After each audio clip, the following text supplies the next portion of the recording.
I never thought I'd find myself in a situation like this, but here I am. My marriage wasn't perfect, but I trusted her. I really did. Her name was Lisa, and she was the kind of woman who always knew how to make a room feel warmer just by walking in. We'd been together for 5 years, and I thought we were solid. We had plans, dreams. Nothing was perfect, sure, but I believed in us. That is, until I saw her with my own eyes during my father's funeral. It was a cold, gray day, and everything about that morning felt heavy. The kind of heaviness that sticks in your chest, makes your throat tighten. My family was gathered around, some crying, some silent, all trying to process how suddenly we'd lost the old man who'd been the anchor of my life. I was standing near the casket, trying to hold it together when I saw her. Lisa was there, standing close to my best friend, Mark. She was holding his hand, her fingers intertwined with his, while she was also texting on her phone. I saw her glance at her screen, then back at Mark, a smile touching her lips that didn't belong at a funeral. And then she did something that made my stomach drop. She leaned in and pressed her lips to his cheek. It was quick, but I saw it all from across the room. My palms went slick and my heart hammered so loud I thought it might burst. How could she do this? Right there in front of everyone. My mind raced, but I kept my face steady, at least on the outside. Inside, I was boiling. I saw her then, pressing her hand to Mark's chest, whispering something I couldn't hear, her eyes darting around like she was trying to make sure no one noticed. I couldn't believe what I was seeing. My wife, the woman I trusted, was cheating on me at my father's funeral. How twisted is that? I watched her hold his hand, then turn and quickly walk away, disappearing behind the crowd.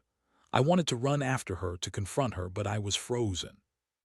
My legs felt like they'd turned to cement, and all I could do was stand there staring after her, my mind spinning. I looked down at my hands, they were trembling. My pulse was pounding in my ears. I felt like I'd just been punched in the gut. The worst part, she knew I saw her. I saw her chest heaving just a bit too quickly, her eyes darting away as she disappeared behind the pews. She knew I saw everything and she didn't care. And Mark, he looked guilty, but there was that devilish grin on his face, the one he always used when he thought he was getting away with something. I knew then that this wasn't just a mistake, it was deliberate. They had planned it, I was sure of it. As I stood there, the world seemed to narrow. I could feel the veins in my neck tight, my fists clenched so hard my knuckles ached. I wanted to scream, to call her out in front of everyone. Instead, I just clenched my teeth and fought the rising rage. I looked around for an escape route, something to do, anything that might give me some control. That's when I realized I was going to have to come up with a plan, a way to turn this around, to even the score. Because if there's one thing I know now, it's that I can't trust her anymore. And if she's willing to cheat at a funeral, there's no telling what she'll do behind my back. The day was supposed to be about saying goodbye to my dad, but all I could think about was how she'd betrayed me in the most public, humiliating way possible. I didn't want her to get away with this. Not without a fight. Not without making sure she paid for it. And I knew exactly how I was going to do it. But first, I had to get out of there. I had to get home, gather my thoughts. Because this wasn't just some fling she'd hidden, this was something far worse, and I was done pretending everything was fine. I was done pretending I didn't see. My eyes darted around and caught Mark's gaze again. His smile faded, replaced by a flicker of guilt I wouldn't forget. I took a deep breath, feeling the sharp sting of betrayal in my chest. I didn't cry, I didn't yell, yet. But I had a plan brewing, and I was going to make sure she paid, one way or another. I turned my back on her then, and with every step I took away from the chaos, my mind was already working. I knew I'd find a way to make her regret it. I just didn't know how yet. After that day at the funeral, everything felt different. I couldn't sleep, couldn't eat. Every time I closed my eyes, I saw her lips pressed to Mark's cheek. I could still feel the anger boiling inside me, thick and hot like molten lava. That betrayal cut so deep I wondered if I'd ever feel normal again. But inside, I knew I couldn't just let it go. No way. She crossed a line, and I was going to make her regret it. I started paying closer attention to her habits, her phone, her routine. I had to understand how she'd done it and how I could catch her in the act again, only this time on my terms. The first thing I did was check her phone. I'd never been the kind of guy to snoop, but this was different. I had to know if she'd continued texting Mark, if she'd been lying about their relationship. The night I decided to do it, I waited until she was asleep. Her breathing was steady, her phone sat on the nightstand. I reached over quietly, my fingers trembling, trying not to wake her. I unlocked her phone with the passcode I'd managed to guess, a date that meant something to her, I guess. I scrolled through her messages, my stomach tightening with each line I read. There were messages, little hidden things. Flirty texts, emojis, plans to meet up, all behind my back. I felt a jolt of rage and hurt. How could she be so callous? How could she betray me during the worst day of my life, then lie to my face afterward? I kept reading, my eyes darting over her words. She was texting him about their secret meetings, about how she was so in love with him, how she couldn't wait to see him again. I saw the times, late at night, early mornings. She had been lying to me for weeks. My fists clenched so tight I thought I might break something. I closed her phone slowly and sat there, my mind racing. This wasn't just a one-time slip-up. She'd been doing this for a while. I didn't know how I hadn't seen it sooner. My stomach churned with a mix of heartbreak and fury. I had to do something, but what? I wasn't the kind of guy who liked revenge, but this was different. She'd taken away my trust, my sense of security. I felt like I'd been hit by a truck. Over the next few days, I crafted a plan. I didn't want to ruin her outright, not yet. I wanted her to know I was onto her, that I'd uncovered everything. I started by planting little clues around the house, her phone in an unusual spot, a message I left on her email account, something that would make her realize I knew.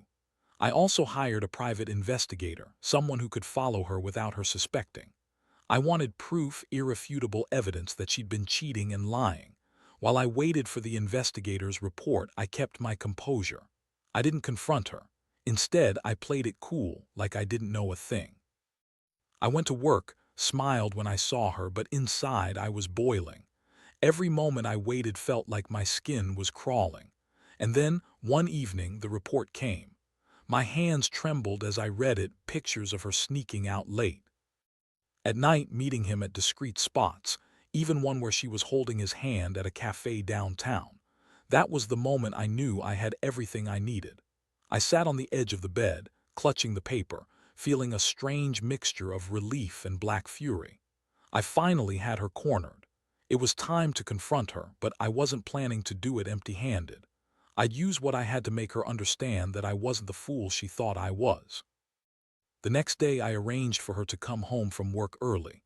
I wanted everything to be just right. When she walked in, I didn't even bother hiding my anger. I held the evidence in my hands and looked her straight in the eyes.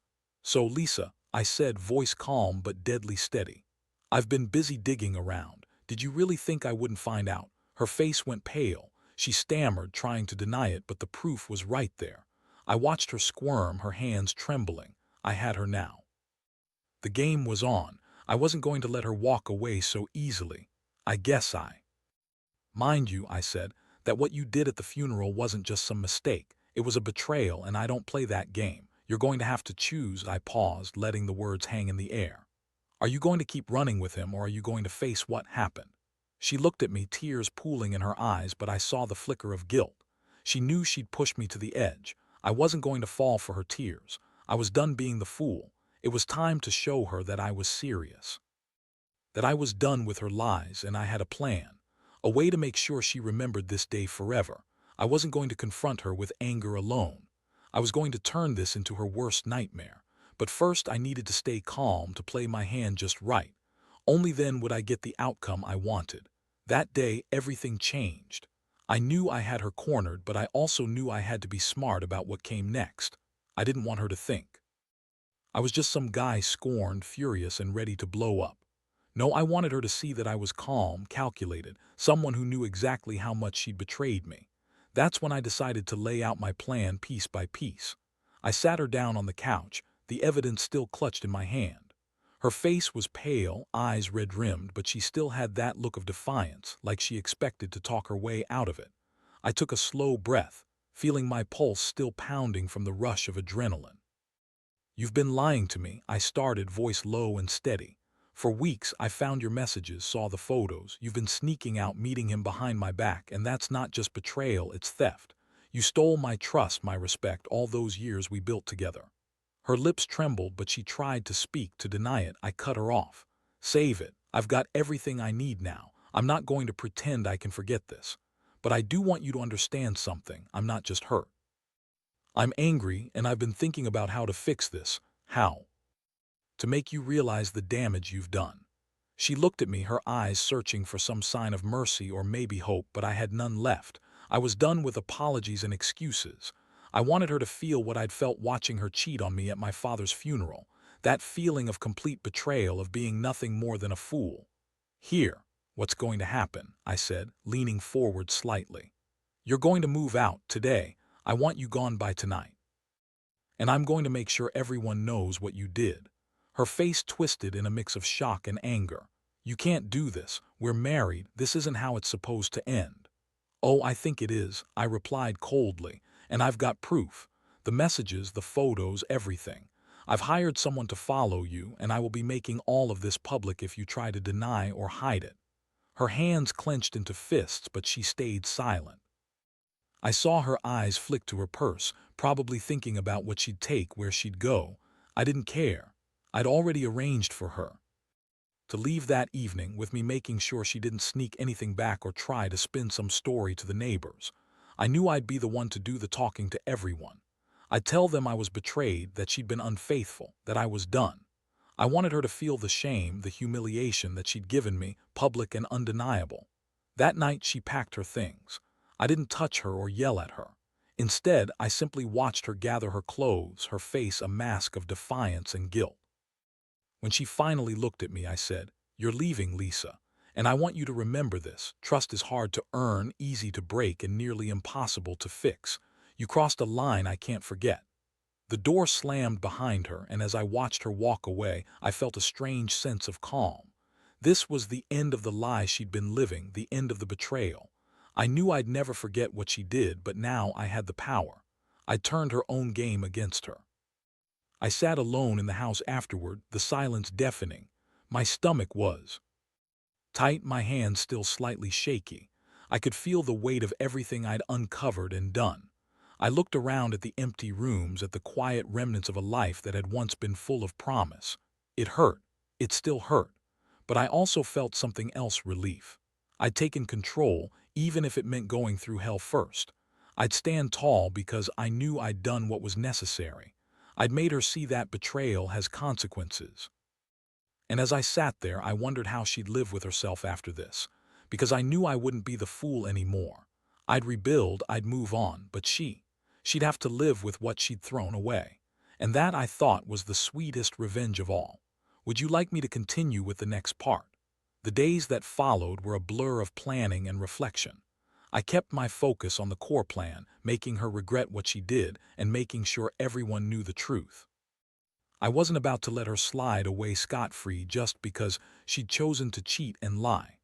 No, I wanted her to feel the weight of her betrayal in every corner of her life.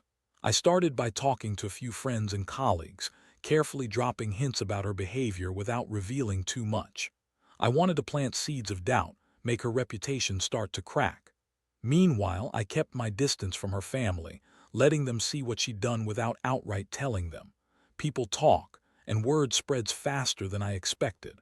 What surprised me most was how easy it was to slip back into my routines. I still went to work, still went out for those long evening walks, but inside I felt like I was walking on a wire, always waiting for the next shoe to drop. That's when I decided I'd make the final move, public, undeniable, and brutal in its simplicity. I set up a meeting with my best friend, Mark. He was still trying to act innocent, like he didn't know what she was doing. I wanted to confront him, not just for me, but for myself, for my dignity. I invited him over, told him I wanted to clear the air. We sat in my living room, tension thick enough to cut with a knife. "You knew about her, didn't you?" I asked. Voice steady but cold. He looked uncomfortable, shifting in his seat. "I didn't want to hurt you," he said finally. "I didn't plan for it to happen at the funeral. It just did." "Didn't plan," I repeated, voice rising. "You're lying. You both planned it. I saw the messages, Mark. I know everything." He looked down, guilty. "I didn't mean for it to go this far, I swear. It just happened, and I didn't want to ruin everything." "Ruin everything?" I echoed bitterly. You already did that. You destroyed what little trust I had left, and she's just as guilty. That's when I handed him the evidence, screenshots of their texts, timestamps, even the photos taken by the private investigator. Mark's face turned ashen, shock and shame washing over him in equal measure. You're lucky I'm not doing anything worse, I said, voice cold. But I want you to know, I'm not going to pretend I don't see what you've both done. This is your wake-up call. He nodded, realizing the gravity of it. I'm sorry, man. I never wanted to hurt you like this. I didn't say much after that. I just told him to leave, that I didn't want to see him again until he'd figured out what kind of man he really was. Then I turned back to my own plan. I was going to make her regret everything publicly. It was time to take the gloves off. That evening, I posted a message on social media. Nothing explicit, just enough to hint at the truth. I wrote about trust, betrayal, and how sometimes the people closest to us turn out to be the biggest liars. I didn't name names, but I made it clear enough that anyone who knew us would connect the dots. It was a calculated move, enough to stir suspicion and start the gossip. The response was instant. Friends reached out, some angrily, some sympathetic. I could see the wheels turning in their heads. They knew what she was capable of, and now they saw her for what she truly was. Meanwhile, I kept my composure, knowing I'd laid the groundwork, the proof that would come in handy when the time was right. And that time came sooner than I expected. A mutual friend, someone I trusted, came to me. She'd overheard Lisa talking at a party, bragging about how she'd gotten away with it, how she'd done her part to shake things up. That was the final piece I needed.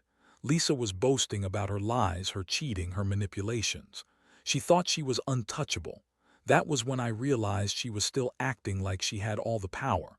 But I wasn't done yet. If she wanted to play games, I'd make sure I was the one holding the cards. I knew what I had to do next. It was risky, but I understood the importance of making her feel the full weight of her choices. I arranged for a discreet meeting with a lawyer, just to get advice on how to handle everything legally. I wanted her to understand that there was more at stake than just our relationship. I was planning to use everything I had, her texts, the photos, the witness accounts, to protect myself and, if necessary, to dismantle her reputation entirely. I felt a strange mix of satisfaction and emptiness. I had played my cards carefully, and I was ready to expose her to the world. She thought she could cheat and lie her way out of this, but I was determined to make sure she paid. Not with violence, not with cheap shots, but with the truth, the kind she couldn't escape from. As I sat there, reviewing everything, I realized that revenge wasn't just about hurting her. It was about restoring my dignity. She'd taken that from me at my father's funeral, but I was going to take it back. And I was going to make damn sure she never forgot who she betrayed. Would you like me to continue with the next part? The days blurred into a tense countdown. I had everything lined up, proof, witnesses, legal advice. Every move was calculated. I didn't want her to think I was rushing or desperate. I needed her to feel the pressure mounting. It was about control, the kind she'd tried to strip from me with her lies and betrayal. I scheduled a meeting with my lawyer, a calm, sharp woman named Sandra. We went over my evidence, her eyes narrowing as she absorbed the details. When I explained the plan, she nodded slowly. You've got enough to make her tremble. But remember, keep it clean. No malicious rumors, no emotional outbursts. Stick to the facts and make it clear you're doing this to protect yourself and your reputation. I agreed. Her words hit home. I had to be cold, precise. No reckless accusations, no threats, just facts, just the truth. That was the only way to win this game. Meanwhile, I continued planting small clues. I left her a letter on her pillow, nothing incriminating but enough to make her feel watched. You think you're clever, it read, but I see everything now. I also sent an anonymous tip to her employer, hinting that she might not be as devoted as she claims. Nothing explicit, just enough to stir suspicion. The final piece of my plan was the confrontation. I knew I couldn't wait forever. I needed her to face the music, and I wanted her to do it in front of witnesses. I set a date for that evening. I told her I wanted a serious talk, just us, no interruptions. She was hesitant but agreed to meet at the house. When she arrived, I could see she'd been crying, her eyes red, her face pale. Her composure was slipping. I stood there, calm but firm, and looked her straight in the eyes. You've been lying to me. For weeks, I started.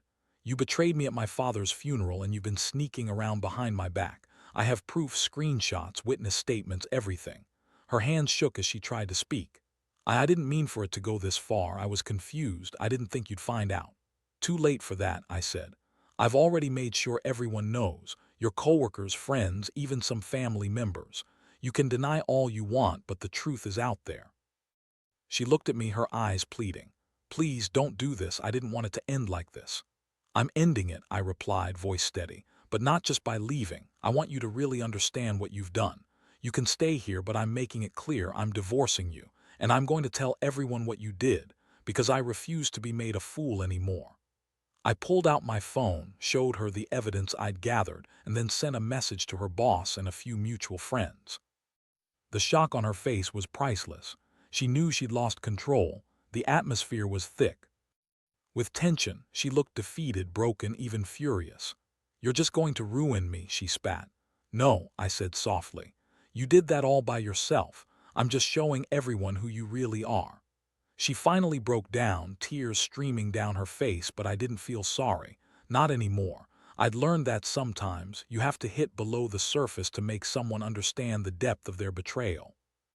As she left that evening, I felt a strange sense of relief, like I'd taken back what was mine. I knew there would be fallout, but I was ready for it. I had everything I needed to move forward and rebuild. That night I sat alone and reflected on the mess we'd created. It hurt, undeniably. But I also felt a strange sense of clarity. She'd betrayed me, yes, but I hadn't let her destroy me. I was still standing, stronger, ready to start fresh.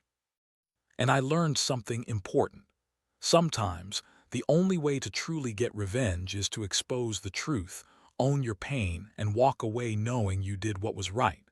Because no lie, no betrayal can hold up against the power of honesty and integrity.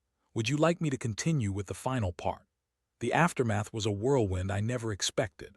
My phone buzzed nonstop with messages, some from friends, others from acquaintances who'd heard bits and pieces. The truth was out, and Lisa's reputation was in free fall. Her job, her social circle, even her family started to distance themselves. The shame hit her fast and hard, but I felt a strange relief watching it unfold. Eventually, I handed her the keys to the apartment. I didn't want her living rent-free in my house anymore, not after everything. I simply handed her the envelope with her belongings and told her, "You're done here, don't bother calling me."